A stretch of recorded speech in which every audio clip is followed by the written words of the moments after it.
নামিকালা ভাড়া 1100 আর কম বেশি।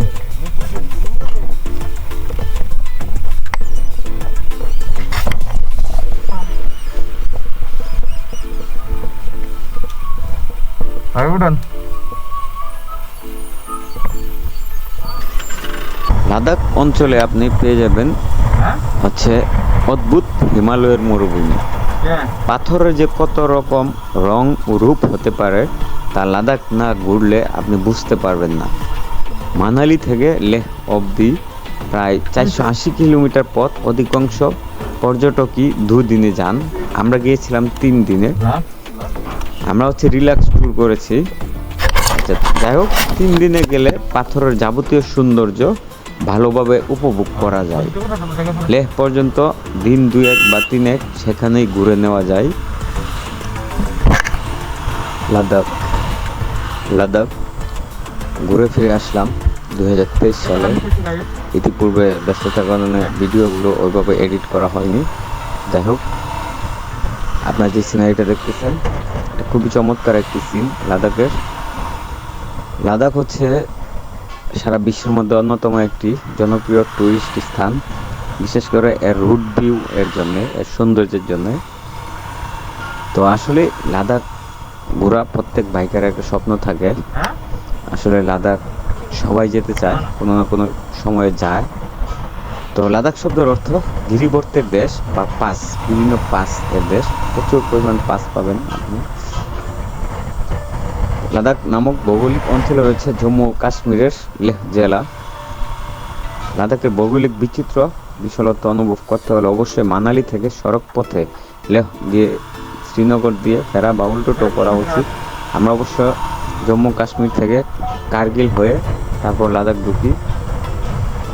আচ্ছা, এই লাদাখ মূলত হচ্ছে মরুভূমি, রুক্ষ মরুভূমি, যেখানে হচ্ছে পাহাড়গুলোতে কোনো গাছপালা নেই, শুধু মরুভূমির মতো। আচ্ছা, লাদাখে মরুভূমির অন্য একটা রূপ পাওয়া যায় যা বলা হয় হিমালয়ের মরুভূমি।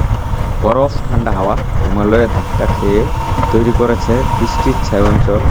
পাহাড়ের গায়ে হাওরের ঘর্ষণে তৈরি হওয়া অদ্ভুত সব ভূমিরূপ এখানে পাবেন, যেমন মানালি থেকে কেলং, জিসপা।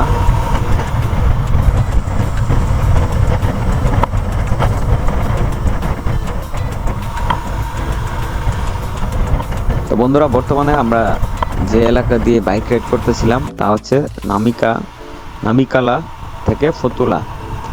এই সড়কটি মূলত শ্রীনগর থেকে লেহ শহর পর্যন্ত চলে গেছে, বা শ্রীনগর টু লেহ এর মহাসড়ক এটি। তো এই নামিকালা থেকে ফতুলা পর্যন্ত 40 থেকে 45 কিলোমিটার। এই পথে রয়েছে সুর রক্ষণাবেক্ষণ করা রাস্তা, তীক্ষ্ণ ও সর্পিল বাঘ এবং বাদামি জান্সকার পর্বতমালার মনোমুগ্ধকর দৃশ্য। ফতুলা এই মহাসড়কের সর্বোচ্চ বিন্দু। তো ব্যাপারটা হচ্ছে, আপনারা ডানে বামে যেই পাহাড়গুলাই দেখতেছেন, এই পাহাড়গুলা কিন্তু টোটালি মানে কোনো গাছপালা নাই, টোটালি মরুভূমির পাহাড়। তো এখানের মাঝখান দিয়ে যে সাপের মতো আঁকাবাঁকা রুটটি চলে গেছে, এটার সৌন্দর্য জাস্ট ফিল করেন, একটু দেখুন মনোযোগ সহকারে, তাহলে এই ফিলটা আপনি পাবেন যে কি দিয়ে যাচ্ছিলাম। এখানে আরেকটি এলাকা আপনি একটু মনোযোগ সহকারে দেখবেন যে এখানে মন ল্যান্ড এর মতো ল্যান্ড আছে, চাঁদের দেশের মতো ল্যান্ড এখানে আছে। তো এছাড়া এখান থেকে আকাশটা খুবই ক্লিয়ার নীল দেখা যায়, অনেক উচ্চতার কারণে এত সুন্দর একটি আকাশ দেখা যায়। দুটি গিরিপথের মধ্যবর্তীতে আনুমানিক 40 থেকে 50 কিলোমিটার, যা বৃহত্তর কার্গিল থেকে লেহ পথের অংশ।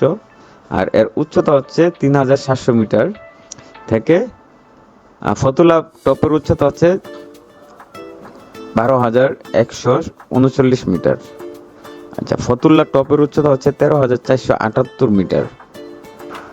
সাধারণত চমৎকার অবস্থায় আছে, যা এখানে সবচেয়ে সুন্দর আকর্ষণীয় দেশ বা সবচেয়ে সুন্দর আকর্ষণীয় একটি দৃশ্য। এই পট্টিতে পাহাড়ের অসাধারণ দৃশ্য দেখায়। লামায়ুরুর কাছে চাঁদের দেশ এর মতো ভূদৃশ্যের মধ্য দিয়ে যায়। আচ্ছা, এখন হচ্ছে নামিকা গিরিপথ বা নামিকালা হিমালয়ের জান্সকার পর্বত শ্রেণীর অন্তর্ভুক্ত একটি সড়ক। ফতুল্লা গিরিপথ এটাও হিমালয়ের জান্সকার পর্বত শ্রেণীর শ্রীনগর থেকে লেহ যাওয়ার একটি জাতীয় পথ বা গিরিবর্ত। 4,108 মিটার অর্থাৎ 13,478 ফুট উচ্চতায় অবস্থিত এই গিরিপথ। ফতুল্লা গিরিপথের পূর্বে রয়েছে লামায়ুরু শহরটি অবস্থিত। তো এখানে যেই শহরটি দেখতেছেন, এখানে কোনো বিল্ডিং অথবা দেয়াল দিয়ে কোনো কিছু বিল্ডিং নেই, এখানে জাস্ট শুধু মরুভূমির মতো একটি পাথরযুক্ত দেয়াল অথবা মাটির দেয়াল বলতে পারেন এই শহরটিতে। এটা হচ্ছে লামায়ুরু শহর।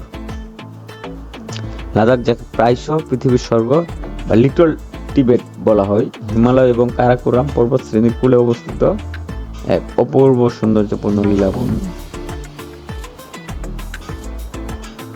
তো বন্ধুরা, এই লাদাখের সিরিজগুলো আসবে দীর্ঘ সময় এরপর। লাদাখ সিরিজগুলো এখন এডিটিং হবে। তো নেপালের সিরিজ চলতেছে আমার চ্যানেলে, নেপালের সিরিজগুলো দেখতে থাকুন ইনশাআল্লাহ।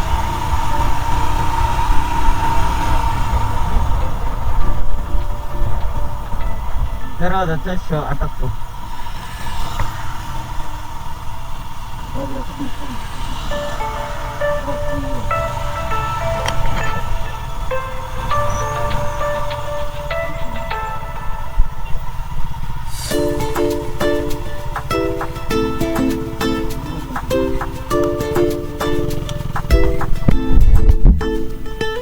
तेरह हजार 479।